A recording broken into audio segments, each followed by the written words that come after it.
और बड़ी update Tehran से आ रही है, जहां पर भीषण तबाही हुई है और हमले में कई रिहायशी इमारतें नष्ट हो चुकी हैं। यूएस और इजराइल का ये हमला है। यूएस इजराइल के हमले में ये बड़ा मंजर जो है तबाही का आप देख रहे हैं। कई इमारतें, पूरी की पूरी इमारत जो है वो तबाह हो गई है।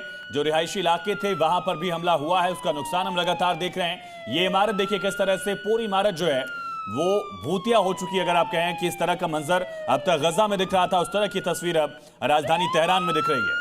और इसी बीच एक और बड़ी अपडेट, कतर में ईरान के हमले लगातार जारी हैं। ईरान ने कतर में अटैक किया है, वो भी मिसाइल से अटैक किया है।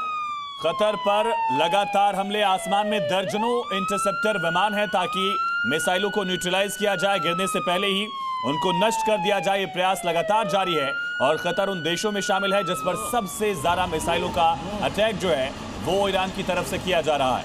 हालांकि कतर की यह बड़ी सफलता है कि दर्जनों ऐसी मिसाइलें हैं जिन्हें इंटरसेप्ट किया जा रहा है, आसमान में ही नष्ट किया जा रहा है। और इसी बीच एक और बड़ा पहलू आपको बता दें कि मिडिल ईस्ट में जारी संघर्ष के बीच एक और चौंकाने वाली तस्वीर सामने आ रही है। हमले में ईरान के सरकारी टेलीविजन और रेडियो नेटवर्क के हेडक्वार्टर को निशाना बनाया गया है, यानी कि इस बार निशाना है कम्युनिकेशन सेक्टर, जिसमें कई हिस्सों को नुकसान पहुंचा है। और हैरानी की बात यह है कि ईरानी टीवी चैनल पर यह हमला उस वक्त हुआ जब स्टूडियो में एंकर लाइव बुलेटिन पढ़ रही थी। देखिए कैसे तेहरान में IRIB कॉम्प्लेक्स पर बमबारी की गई, धमाकों की आवाज सुनी। धमाके के बाद कुछ ही सेकंड में प्रसारण बाधित हो गया। ईरानी मीडिया का दावा है कि हमले में टेलीविजन और रेडियो हेडक्वार्टर के कुछ हिस्से डैमेज हुए हैं। अब मीडिया प्रतिष्ठानों को निशाना बनाए जाने से अंतर्राष्ट्रीय स्तर पर भी सवाल उठ रहे हैं। मिडिल ईस्ट में बढ़ते इस टकराव के बीच अब सूचना तंत्र भी हमलों की जद में आता दिखाई दे रहा है।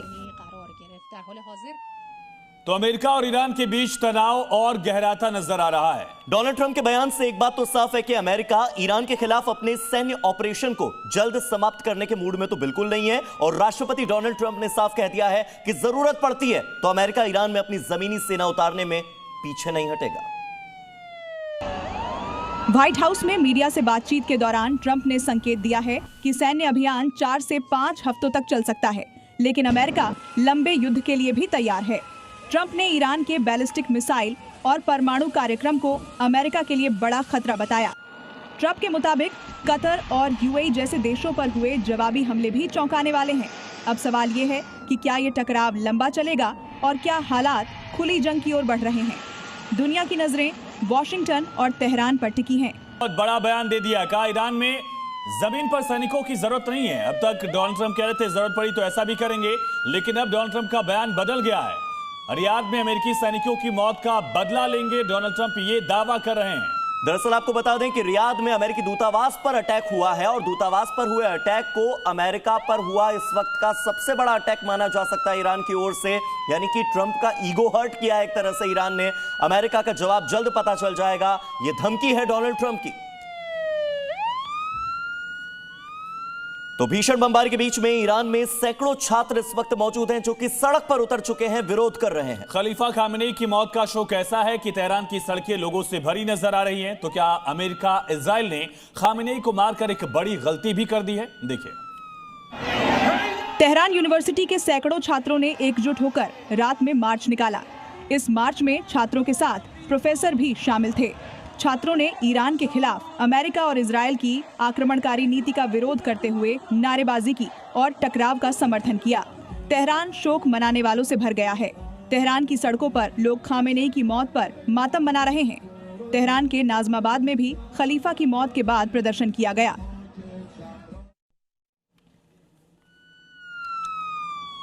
तो ईरान पर इजराइल, अमेरिका के हमले के बाद खाड़ी के कई देश इस युद्ध की आग में जल रहे हैं। ये महायुद्ध कई देशों को बारूदी ढेर पर लाकर खड़ा कर चुका है। इराक में अमेरिकी दूतावास पर एक बार फिर से हमले की कोशिश की गई है। यहाँ प्रदर्शनकारियों के एक बड़े समूह ने बगदाद के हाई सिक्योरिटी वाले ग्रीन जोन में प्रवेश किया और अमेरिकी दूतावास की ओर कूच के दौरान पुलिस से हिंसक झड़प हो गई। भीड़ ने अमेरिकी दूतावास की बाहरी दीवार के करीब पहुंचकर नारेबाजी की। भीड़ को तितर-बितर करने के लिए सुरक्षा बलों ने आंसू गैस के गोले छोड़े और पानी की बौछारों का इस्तेमाल किया। बमबारी के बीच ईरान के समर्थन में ये भीड़ बेकाबू दिख रही है। शहर में पुलिस और प्रदर्शनकारियों की झड़पें देखी जा सकती हैं।